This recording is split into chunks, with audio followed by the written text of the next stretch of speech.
Bonjour à tous et bienvenue sur ma chaîne YouTube. Alors voilà, depuis que je suis toute petite, j'adore lire. Et depuis quelques temps maintenant, j'adore aussi écrire mes histoires, tout ça.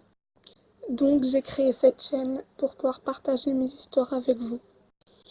Pour ceux qui n'aiment pas qu'on leur raconte les histoires et qui préfèrent les lire eux-mêmes, je mettrai le nom de mon compte Wattpad en barre d'infos.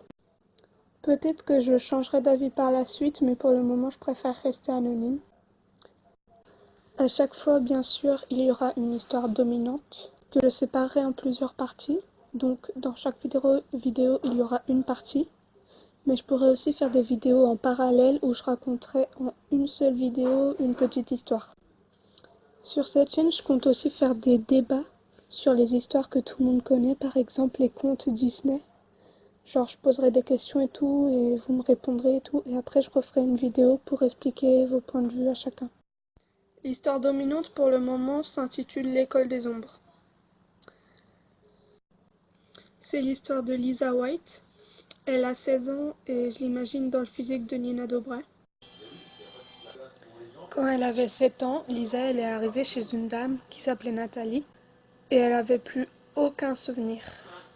Elle se souvenait même plus de son nom ni de sa date de naissance, elle se souvenait juste de son âge, 7 ans. C'est Nathalie qui l'a appelée Lisa et elle l'a élevée avec sa véritable fille, Lindsay, qui avait 2 ans de plus que Lisa. Toutes les deux, elles étaient comme des sœurs, jusqu'à ce qu'à ses 12 ans, elle décide de fuguer. Depuis son arrivée chez Nathalie, elle avait cherché par tous les moyens de retrouver sa famille, mais elle n'avait jamais réussi. Et elle s'est dit qu'en partant, elle trouverait peut-être plus de réponses en allant ailleurs. À ce moment-là, elle a perdu de vue Nathalie et Lindsay et elle est allée dans une autre famille d'accueil. Elle est restée dans cette nouvelle famille d'accueil pendant 4 ans, puis une soirée a changé sa vie.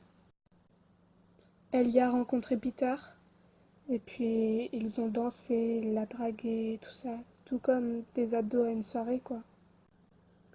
Peter était un vampire et il n'était pas du lycée de Lisa, mais elle avait bu et elle ne s'en est pas rendue compte. À un moment, elle l'a suivi dans une chambre et ils ont commencé à s'embrasser et tout ça. Mais à un moment, Lisa a fini par se rendre compte qu'il n'était pas de son lycée, qu'elle ne le connaissait pas.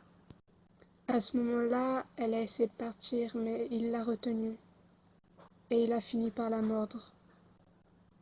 Le lendemain matin, elle avait plus vraiment de souvenirs, mais elle s'était transformée en vampire. Au début, elle comprenait pas, mais la seule chose à laquelle elle pensait, c'était du sang, elle voulait à tout prix du sang. Du coup, elle est allée dans un hôpital et elle s'en est procurée. Pendant un mois, elle a erré en se nourrissant grâce aux hôpitaux, tout ça. Et elle errait dans la rue, sans rien, sans maison. Elle restait toute seule. Forcément, elle pouvait pas retourner dans sa famille d'accueil. Un mois après sa transformation, elle a rencontré Yann. Et il lui a dit qu'il venait d'une école où elle pourrait apprendre à utiliser ses dons de vampire. Et où elle pourrait se faire des amis, qu'elle serait avec des gens qui la comprendraient, tout ça. Donc elle l'a suivi.